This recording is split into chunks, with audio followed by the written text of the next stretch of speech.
ബൈബിളിൽ വ്യക്തമായി ശരിയെന്നോ തെറ്റെന്നോ പറഞ്ഞിട്ടില്ലാത്ത കാര്യങ്ങളെ പിടിച്ചാണ് അനേകർക്കും ഇന്ന് അവരുടെ സമാധാനം നഷ്ടപ്പെടുന്നത്.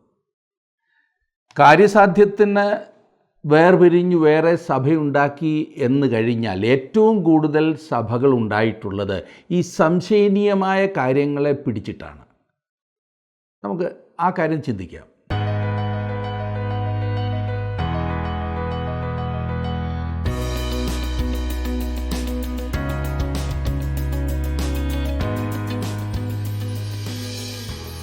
നാട്ടിൽ നിന്നും വിദേശത്ത് മക്കളുടെ അടുത്ത് പോയ മാതാപിതാക്കൾ മക്കളെല്ലാം ജോലിക്ക് പോകുന്നതിനാൽ ദിവസം മുഴുവൻ വീട്ടിൽ ഒതുങ്ങിക്കഴിയേണ്ടി വന്ന ആ പ്രിയപ്പെട്ടവർക്ക് ആകെ വെളിയിൽ പോകുവാൻ കിട്ടുന്ന ഒരു അവസരമായിരുന്നു ഞായറാഴ്ച ആരാധനയ്ക്ക് പോകുന്നത്.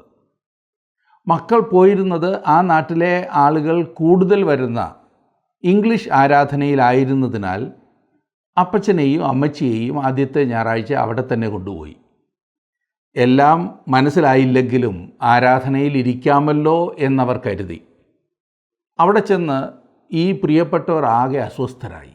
സ്ത്രീകളൊക്കെ പാൻറ്റും ഷർട്ടുമിട്ട് മുഖത്ത് ചായം പുരട്ടി, കിറിയിൽ ലിപ്സ്റ്റിക്ക് പുരട്ടി, തലമുടി ബോബ് ചെയ്ത് ആരാധനയ്ക്ക് വന്നിരിക്കുന്നു. അത് പുരുഷന്മാരൊക്കെ ഷോർട്ട്സ്, അതായത് നിക്കറും ടീഷർട്ടും ഇട്ട് ആരാധനയ്ക്ക് വന്നിരിക്കുന്നു. ഇതെന്തൊരു കൂത്താണ് എന്ന് അപ്പച്ചനും അമ്മച്ചിയും തമ്മിൽ പറഞ്ഞു. മക്കളോട് ചോദിച്ചപ്പോൾ അവർ പറഞ്ഞു, ഇവിടെ ഇങ്ങനെയൊക്കെയാണ് മോനെ, അത് തെറ്റല്ലേ, ബൈബിളിൽ അങ്ങനെയല്ലല്ലോ പറഞ്ഞിരിക്കുന്നത്. പിന്നെ അവർ അവിടെ പോയിട്ടില്ല. കുറേ നാൾ കഴിഞ്ഞപ്പോൾ മകൻ നാട്ടിൽ വന്നപ്പോൾ അവിടെ നിന്നും വിദേശത്ത് നിന്നും ഒരു കൂട്ടുകാരനെയും അവൻ്റെ കുടുംബത്തെയും കേരളം കാണുവാൻ കൂടെ കൊണ്ടുവന്നു. ഞായറാഴ്ച മകൻ അവരെയും കൊണ്ട് അവരുടെ പള്ളിയിൽ പോയി. ആരാധനയിൽ നടന്നതൊന്നും ഈ വിദേശികൾക്ക് മനസ്സിലായില്ലെങ്കിലും അവിടെ അച്ഛൻ ശുശ്രൂഷിച്ചപ്പോൾ മെഴുകുതിരി കത്തിച്ച് വെച്ചിരിക്കുന്നതും അച്ഛൻ ഇടയ്ക്കിടെ കിഴക്കോട്ട് തിരിഞ്ഞു നിന്ന് പ്രാർത്ഥിക്കുന്നതും ഒന്നും ഇവർക്ക് മനസ്സിലായില്ല. അതുമാത്രമല്ല, ഈ ഭാര്യ ഭർത്താക്കന്മാർ രണ്ടിടത്തിരുന്ന് ആരാധിക്കുന്നതും അവർക്ക് അംഗീകരിക്കുവാൻ കഴിഞ്ഞില്ല.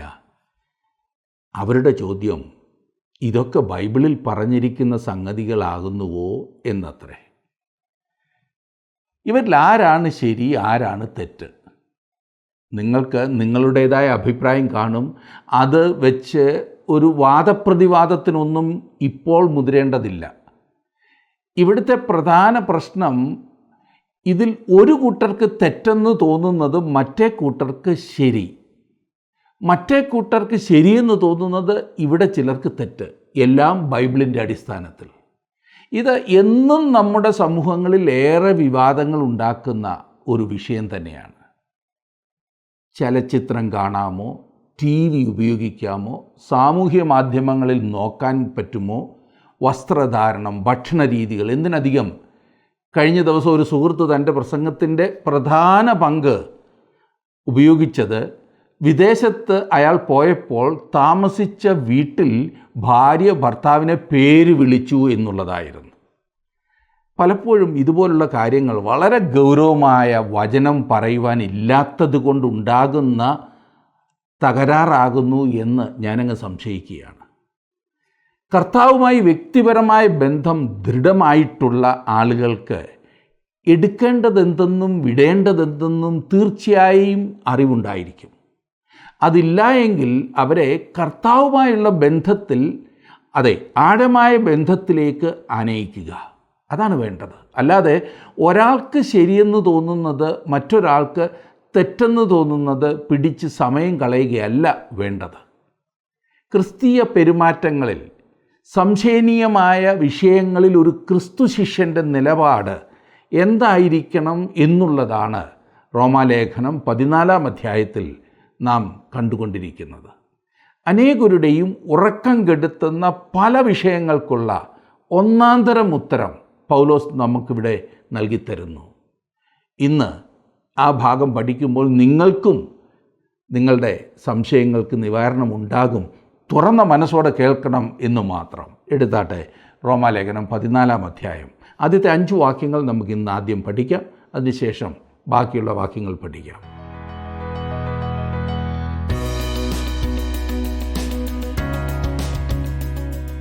ഇനി നമുക്ക് മനോഹരമായ ഈ അധ്യായം, റോമാലേഖനം 14-ാം അധ്യായം, ഒരുമിച്ചൊന്ന് ചിന്തിക്കാം.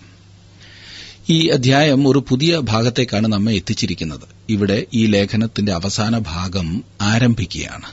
ദൈവമക്കളുടെ വേർപാടിനെക്കുറിച്ചാണ് ഈ ഭാഗത്ത് പറഞ്ഞിരിക്കുന്നത്. വേർപാടെന്നതുകൊണ്ട് എന്താണ് അർത്ഥം? വേർപെടാത്ത വിശ്വാസികൾ വാസ്തവത്തിൽ സമർപ്പിക്കപ്പെട്ട വിശ്വാസികളല്ല എന്ന പ്രസ്താവന ഞാൻ ചെയ്താൽ നിങ്ങൾ അത് അംഗീകരിക്കുമെന്ന് ഞാൻ വിശ്വസിക്കട്ടെ. ഈ പറയുന്നതല്ലാതെ പലരും വേർപെട്ടവരോ സമർപ്പിക്കപ്പെട്ടവരോ അല്ല എന്നുള്ളത് വാസ്തവമാണ്. വലിയ പറച്ചിലുണ്ട്, എന്ന ജീവിതത്തിൽ യാതൊരു വേർപാടുമില്ല. ക്രിസ്തീയ പെരുമാറ്റത്തിന് 2 വശങ്ങളുണ്ട്. ഒരു ഭാഗത്ത് വേദപുസ്തകം വളരെ വ്യക്തമാണ്. കഴിഞ്ഞ അധ്യായത്തിൽ നാം കണ്ടുവല്ലോ, ഒരു ദൈവപൈതൽ ഗവൺമെന്റിന് കീഴടങ്ങി ജീവിക്കേണ്ടതാണ് എന്ന്. അവൻ നാടിന്റെ നിയമങ്ങളെ അനുസരിക്കുകയും നികുതി കൊടുക്കുകയും അധികാരസ്ഥന്മാരെ ബഹുമാനിക്കുകയും ചെയ്യേണ്ടത് അത്യാവശ്യമാണ്. അതുപോലെ തന്നെ കഴിഞ്ഞ അധ്യായത്തിൽ ഒരു വിശ്വാസിക്ക് അയൽക്കാരനുമായുള്ള ബന്ധത്തെക്കുറിച്ച് വളരെ വിശദമായി പറഞ്ഞിരിക്കുന്നു. അവൻ ഒന്നും കടംപെട്ടിരിക്കുവാൻ പാടില്ല. വ്യഭിചാരം ചെയ്യരുത്, കൊല ചെയ്യരുത്, മോഷ്ടിക്കരുത്, കള്ളസാക്ഷ്യം പറയരുത്, മോഹിക്കരുത് എന്നീ കാര്യങ്ങൾ നാം അവിടെ മനസ്സിലാക്കുന്നു. അതായത് ഒരു വിശ്വാസി അയൽക്കാരനെ തന്നെപ്പോലെ തന്നെ സ്നേഹിക്കേണ്ടതാണ് എന്നർത്ഥം. വിശ്വാസി സത്യസന്ധനായിരിക്കണം. അവൻ വെറിക്കൂത്ത്, മദ്യപാനം, ശയനമോഹം, ദുഷ്കാമം, പിണക്കം, അസൂയ എന്നിവയിൽ നിന്ന് ഒഴിഞ്ഞിരിക്കേണ്ടതാണ്. ഈ വക കാര്യങ്ങളെക്കുറിച്ച് വേദപുസ്തകം വ്യക്തമായി പറഞ്ഞിരിക്കുന്നു. എന്നാൽ വേദപുസ്തകത്തിൽ വ്യക്തമായി പറഞ്ഞിട്ടില്ലാത്ത ക്രിസ്തീയ പെരുമാറ്റത്തിന്റെ വേറൊരു വശമുണ്ട്. ഇതിന്റെ ഉദാഹരണങ്ങൾ ഞാൻ പറയുവാൻ തുടങ്ങിയാൽ വളരെയധികമുണ്ട്. വിവാദപരമായ കാര്യങ്ങളിൽ പൗലോസ് തലയിട്ടതിനേക്കാൾ കൂടുതലായി ഞാൻ തലയിടുവാൻ പോകുന്നില്ല. വിവാദപരമായ കാര്യങ്ങളിൽ പൗലോസ് അപ്പോസ്തലൻ വിശ്വാസികൾക്ക് പെരുമാറ്റത്തിനുള്ള പ്രമാണങ്ങൾ പറഞ്ഞിരിക്കുന്നു. 3 കാര്യങ്ങൾ പരിഗണിക്കേണ്ടത് ആവശ്യമാണെന്ന് പൗലോസ് അപ്പോസ്തലൻ പറയുന്നു. ദൃഢവിശ്വാസം അഥവാ ഉറച്ച ഒരു വിശ്വാസം, മനസ്സാക്ഷി 2, 3 കരുതൽ അഥവാ പരിഗണന എന്നിവയാണ് നാം ഓർത്തിരിക്കേണ്ട 3 കാര്യങ്ങൾ. താൻ ചെയ്യുന്ന കാര്യങ്ങളെക്കുറിച്ച് ഒരു വിശ്വാസിക്ക് ഉത്തമ ബോധം ഉണ്ടായിരിക്കേണ്ടതാണ്. തോന്നിയതുപോലെ ഉത്തമമായി അങ്ങ് ചിന്തിക്കുന്നതല്ല, പിന്നെയോ ദൈവവചനത്തിന്റെ വെളിച്ചത്തിൽ താൻ ചെയ്യുന്നത് ശരിയാകുന്നു എന്നുള്ള ഉത്തമ ബോധ്യം, ദൃഢവിശ്വാസം. അനന്തരഫലങ്ങളെക്കുറിച്ചുള്ള പ്രതീക്ഷയാണ് അതിൽ അന്തർഭവിച്ചിരിക്കുന്നത്. സകല പ്രതീക്ഷയോടും താൽപര്യത്തോടും കൂടെ അത് ചെയ്യുവാൻ അവൻ താൽപര്യപ്പെടുന്നുവോ എന്ന് ചിന്തിക്കുക.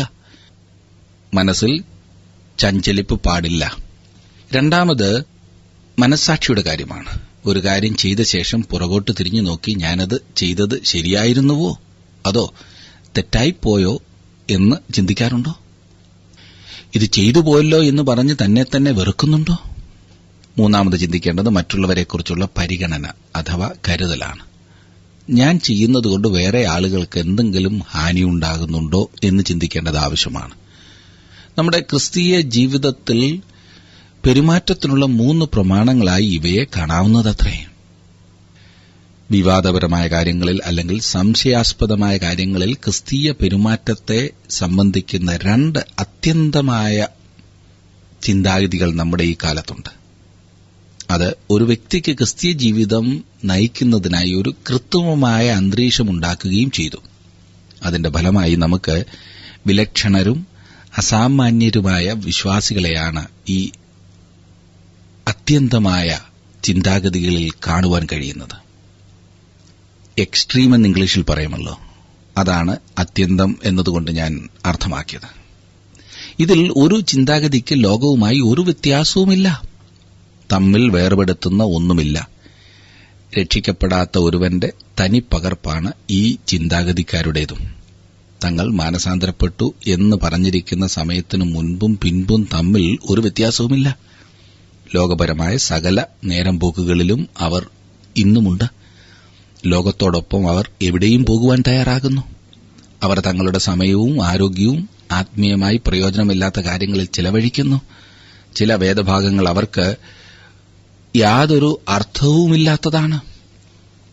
ഉദാഹരണമായി ഫിലിപ്പി ലേഖനം 3-ാം അധ്യായത്തിന്റെ 17 മുതൽ 19 വരെയുള്ള വാക്യങ്ങൾ തന്നെ. സഹോദരന്മാരെ, നിങ്ങളെല്ലാവരും എന്നെ അനുകരിപ്പിൻ. ഞങ്ങൾ നിങ്ങൾക്ക് കാണിച്ച മാതൃക പ്രകാരം നടക്കുന്നവരെയും കുറിക്കൊള്ളുവീൻ. ഞാൻ പലപ്പോഴും നിങ്ങളോട് പറഞ്ഞതുപോലെ അനേകർ ക്രിസ്തുവിന്റെ ക്രൂശിന് ശത്രുക്കളായി നടക്കുന്നു എന്നിപ്പോൾ കരഞ്ഞും കൊണ്ട് പറയുന്നു. അവരുടെ അവസാനം നാശം, അവരുടെ ദൈവം വയറ്, ലജ്ജയായതിൽ അവർക്ക് മാനം തോന്നുന്നു, അവർ ഭൂമിയിലുള്ളത് ചിന്തിക്കുന്നു. എന്നാൽ ചില ആളുകൾ ലോകപരമായ കളിതമാശകളിൽ ഒന്നും ഇടപെടാത്തവരാണ്. എന്നാൽ അവരും ലോകക്കാരെപ്പോലെ തന്നെ ആയിരിക്കുന്നതായിട്ടാണ് കാണുന്നത്. പക്ഷേ ഭക്ഷണം കഴിക്കുന്നതിന് ഒരു നിയന്ത്രണവുമില്ല. മറ്റ് പല കാര്യങ്ങളിലും അവർ തെറ്റുകാരാണ്. വെറുതാ സംസാരത്തിലും മറ്റും അവർ ഏർപ്പെടുന്നത് കാണാവുന്ന കാര്യമത്രേ. സംസാരിക്കുവാൻ തുടങ്ങിയാൽ നിർത്തില്ല. അവർ സംശയാസ്പദമായ കാര്യങ്ങൾ പറയാനും മടിക്കാത്തവരാണ്. വീണ്ടും പൗലോസ് അപ്പോസ്തലൻ പറയുന്നത് എന്താണെന്ന് നോക്കാം. ഫിലിപ്പി ലേഖനം 4-ാം അധ്യായത്തിന്റെ 8-ാം വാക്യം, ഒടുവിൽ സഹോദരന്മാരെ, സത്യമായതൊക്കെയും ഘനമായതൊക്കെയും നീതിയായതൊക്കെയും നിർമ്മലമായതൊക്കെയും രമ്യമായതൊക്കെയും സൽകീർത്തിയായതൊക്കെയും സൽഗുണമോ പുകഴ്ചയോ അതൊക്കെയും ചിന്തിച്ചുകൊള്ളുവീൻ. സുഹൃത്തെ, താങ്കളുടെ ചിന്ത പോലും താങ്കളുടെ പെരുമാറ്റങ്ങളെ ഇന്നല്ലെങ്കിൽ നാളെ സ്വാധീനിക്കുമെന്ന കാര്യത്തിൽ സംശയമില്ല. താങ്കൾ ചിന്തിച്ചുകൊണ്ടിരിക്കുന്ന കാര്യം തന്നെ കാലക്രമേണ താങ്കൾ ചെയ്യും. പല വിശ്വാസികളും ഏതെങ്കിലും ഒരു പരീക്ഷയെക്കുറിച്ച് നാളുകൾ ചിന്തിക്കും, ഒടുവിൽ അതിൽ വീഴും. ചിന്തയാണ് പ്രവർത്തനത്തിലേക്ക് നയിക്കുന്നത്. അനേകം വിശ്വാസികളെന്ന് പേർ പറയുന്നവർ ചെയ്യുന്ന കാര്യം ആണിത്. അവർ വിശ്വാസികളാണോ അല്ലയോ എന്നുപോലും പൗലോസ് ചോദ്യം ചെയ്യുവാൻ തുടങ്ങുന്നു. കാരണം അവന് ലോകക്കാരെപ്പോലെ തന്നെയാണ് ഇവർ ജീവിക്കുന്നത് കാണുന്നത്. എന്നാൽ തികച്ചും ഭിന്നമായ വേറൊരു കൂട്ടരുണ്ട്. ക്രിസ്തീയ ജീവിതം ഏതാനും കാര്യങ്ങൾ ചെയ്യാതിരിക്കുന്നതാണെന്ന് അവർ കരുതുകയും ചിന്തിക്കുകയും ചെയ്യുന്നു. പിടിക്കരുത്, രുചിക്കരുത്, തുടരുത് എന്നീ ചട്ടങ്ങൾ ഉപദേശിച്ചിരിക്കുന്നവർക്കെതിരെ പൗലോസ് അപ്പോസ്തലൻ കൊലോസിയിലെ വിശ്വാസികൾക്ക് മുന്നറിയിപ്പ് നൽകിയിരിക്കുന്നതായി കൊലോസി ലേഖനം 2-ാം അധ്യായത്തിന്റെ 21-ാം വാക്യത്തിൽ നാം വായിക്കുന്നു. മാനുഷ്യ കൽപ്പനകൾക്കും ഉപദേശങ്ങൾക്കും അനുസരണമായി പിടിക്കരുത്, രുചിക്കരുത്, തുടരുത് എന്നുള്ള ചട്ടങ്ങൾക്ക് കീഴ്പ്പെടുന്നത് എന്ത് എന്ന് പൗലോസ് അവിടെ ചോദിക്കുന്നു. മോശയുടെ ന്യായപ്രമാണത്തിൽ നിന്ന് വിടുതൽ ലഭിച്ചതിനാലും കൃപയാലുള്ള രക്ഷയ്ക്കു വേണ്ടിയും അവർ സന്തോഷിക്കുന്നു. എന്നാൽ അവർ വേറെ പുതിയ 10 കൽപ്പനകൾ കൂടി എഴുതിയുണ്ടാക്കുന്നു. ചിലപ്പോൾ 10-ൽ അധികവുമാകാം, 100 കണക്കിനാകാം. ഇത് അവരുടെ ജീവിതത്തിന്റെ ഒരു ചിട്ടയായോ അതുപോലെ തങ്ങൾക്ക് സൗകര്യപ്രദമായ കാര്യങ്ങളായോ കണ്ടവർ ചെയ്യുന്നു. അവർ സ്വാർത്ഥമതികളും വിമർശകന്മാരും അഹങ്കാരികളുമായി കണ്ടുവരുന്നു. വിശ്വാസത്തിൽ ബലഹീനർ എന്നാണ് പൗലോസ് അവരെക്കുറിച്ച് പറഞ്ഞിരിക്കുന്നത്. അവരാണ് പലപ്പോഴും വേർപെട്ടവർ എന്ന് തങ്ങളെ തന്നെ ചിന്തിക്കുന്നവർ. വിവാദപരമായ ഈ 2 ചിന്താഗതികൾക്കിടയിലാണ് ഒരു വിശ്വാസി നടക്കേണ്ടത്. ചെകുത്താനും കടലിനും ഇടയിൽ കൂടി ഒരു വിശ്വാസി തന്റെ പടകിനെ ജീവിത സാഗരത്തിൽ കൂടി മുമ്പോട്ട് നയിക്കേണ്ടത് ആവശ്യമാണ്. ഈ മുഖവരയോടെ നമുക്ക് 14-ാം അധ്യായത്തിലേക്ക് പ്രവേശിക്കാം. 1-ാം വാക്യം, 14-ാം അധ്യായത്തിന്റെ 1-ാം വാക്യം. സംശയ വിചാരങ്ങളെ വിധിക്കാതെ വിശ്വാസത്തിൽ ബലഹീനനായവനെ ചേർത്തുകൊള്ളുവീൻ. ബലഹീന വിശ്വാസിയെ തന്റെ പ്രവർത്തനങ്ങളിലും ചിന്താഗതികളിലും ന്യായം വിധിക്കാതെ താങ്കളുടെ കൂട്ടായ്മയിലേക്ക് ചേർത്തുകൊള്ളുക. കഴിഞ്ഞ അധ്യായങ്ങളിൽ പറഞ്ഞിരിക്കുന്ന കാര്യങ്ങളുമായി ബന്ധപ്പെടുത്തിക്കൊണ്ടാണ് പൗലോസ് അപ്പോസ്തലൻ ഇത് പറയുന്നത്. സ്നേഹത്തിന്റെ പ്രമാണം പ്രവർത്തനത്തിൽ കൊണ്ടുവരേണ്ടത് ആവശ്യമാണ്. പ്രത്യക്ഷത്തിൽ തന്നെ അധാർമികവും തെറ്റായുമുള്ള കാര്യങ്ങൾ, ഉദാഹരണമായി 13-ാം അധ്യായത്തിന്റെ അവസാന ഭാഗത്ത് പറഞ്ഞിരിക്കുന്നതുപോലുള്ള കൊലപാതകം, വ്യഭിചാരം, മോഷണം, കള്ളസാക്ഷ്യം, മോഹം എന്നീ കാര്യങ്ങളെ കുറ്റം വിധിക്കുമ്പോൾ വേദപുസ്തകത്തിൽ വ്യക്തമായി പറഞ്ഞിട്ടില്ലാത്ത വിവാദപരമായ കാര്യങ്ങളെ കുറ്റം വിധിക്കുന്നതിലുള്ള അപകട സാധ്യതയെക്കുറിച്ച് മുന്നറിയിപ്പ് നൽകിയാണ് പൗലോസ് ഇവിടെ ചെയ്യുന്നത്. അവൻ പറയുന്നു, വിശ്വാസത്തിൽ ബലഹീനനായവൻ. സുവിശേഷ സത്യങ്ങളുടെ കാര്യത്തിലുള്ള വിശ്വാസത്തിൽ ബലഹീനൻ എന്നല്ല അർത്ഥം. പിന്നെയോ വിശ്വാസത്തിന്റെ സമഗ്രമായ ഗുണങ്ങളെയാണ് ഇവിടെ സൂചിപ്പിക്കുന്നത്. എന്ന് പറഞ്ഞാൽ ഈ പറഞ്ഞ ബലഹീനനായവന്റെ വിശ്വാസം പെരുമാറ്റങ്ങളിൽ ഇടറുകയും സംശയിക്കുകയും ചെയ്യുന്നു. ചില കാര്യങ്ങളിൽ എന്താണ് ചെയ്യേണ്ടത് എന്ന് അവന് വ്യക്തമായി അറിയില്ല. അങ്ങനെയുള്ള ആളിനെ വിശ്വാസികളുടെ കൂട്ടായ്മയിൽ തുറന്ന മനസ്സോടെ സ്വീകരിക്കേണ്ടതാണ്. താങ്കൾ എല്ലാ കാര്യങ്ങളിലും അവരോട് യോജിച്ചെന്ന് വരില്ല. എന്നാൽ അവൻ യേശുക്രിസ്തുവിലുള്ള ഒരു വിശ്വാസിയെങ്കിൽ അവനെ താങ്കൾ സ്വീകരിക്കേണ്ടതത്രേ. വിവാദപരമായ കാര്യങ്ങളെക്കുറിച്ച് വാദപ്രതിവാദം നടത്തുന്നതിനു വേണ്ടിയല്ല അവനെ താങ്കൾ സ്വീകരിക്കേണ്ടത്. ക്രിസ്തീയ പെരുമാറ്റത്തിൽ വിവാദപരമായ കാര്യങ്ങളെക്കുറിച്ച് ഒരു കൂട്ടർ മറ്റൊരു കൂട്ടരെ കുറ്റം വിധിച്ചു കൂടാത്തതത്രേ. ചില കാര്യങ്ങളെ തിരുവചനം വ്യക്തമായി വിലക്കിയിട്ടില്ല. എന്നാൽ ചില വിശ്വാസികൾ ആ വക കാര്യങ്ങളിൽ നിന്ന് വേർപെട്ട് ജീവിക്കുന്നു. അങ്ങനെ ചെയ്യുന്നത് അവരുടേതായ തീരുമാനം അനുസരിച്ചാണ്. അത് അവരുടെ കാര്യം. എന്നാൽ ഈ വക കാര്യങ്ങളിൽ വിശ്വാസികൾ തമ്മിൽ വേർപിരിയരുത്, അല്ലെങ്കിൽ അടിപിടി ഉണ്ടാക്കരുത്. തിരുവചനത്തിൽ വ്യക്തമായി വിലക്കിയിട്ടില്ലാത്ത വിവാദപരമായ കാര്യങ്ങളിൽ വ്യക്തി സ്വാതന്ത്ര്യത്തിൽ തീരുമാനമെടുക്കുവാൻ സഭയ്ക്ക് യാതൊരു അവകാശവുമില്ല. വീണ്ടും പറയട്ടെ, തിരുവചനത്തിൽ വ്യക്തമായി വിലക്കിയിട്ടില്ലാത്ത വിവാദപരമായ കാര്യങ്ങളിൽ വ്യക്തി സ്വാതന്ത്ര്യത്തിൽ തീരുമാനമെടുക്കുവാൻ സഭയ്ക്ക് യാതൊരു അവകാശവുമില്ല എന്ന് സ്കോഫീൽഡ് റെഫറൻസ് ബൈബിളിൽ ഈ വാക്യത്തോട് ചേർത്ത് വിശദീകരണം നൽകിയിരിക്കുന്നു. താങ്കളുടെ വിലപ്പെട്ട നിർദ്ദേശങ്ങളും അഭിപ്രായങ്ങളും പ്രാർത്ഥനാ വിഷയങ്ങളും ഇന്ന് തന്നെ ഞങ്ങളെ വിളിച്ചറിയിക്കുക. വിളിക്കേണ്ട നമ്പർ 8281384455.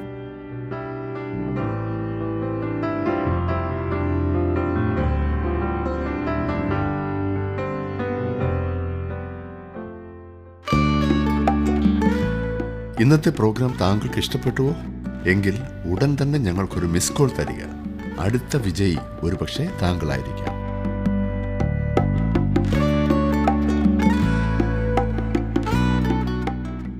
ഇനിയും രണ്ടാം വാക്യം നോക്കിക്കാട്ടെ. ഒരുവൻ എല്ലാം തിന്നാമെന്ന് വിശ്വസിക്കുന്നു, ബലഹീനനോ സസ്യാദികളെ തിന്നുന്നു.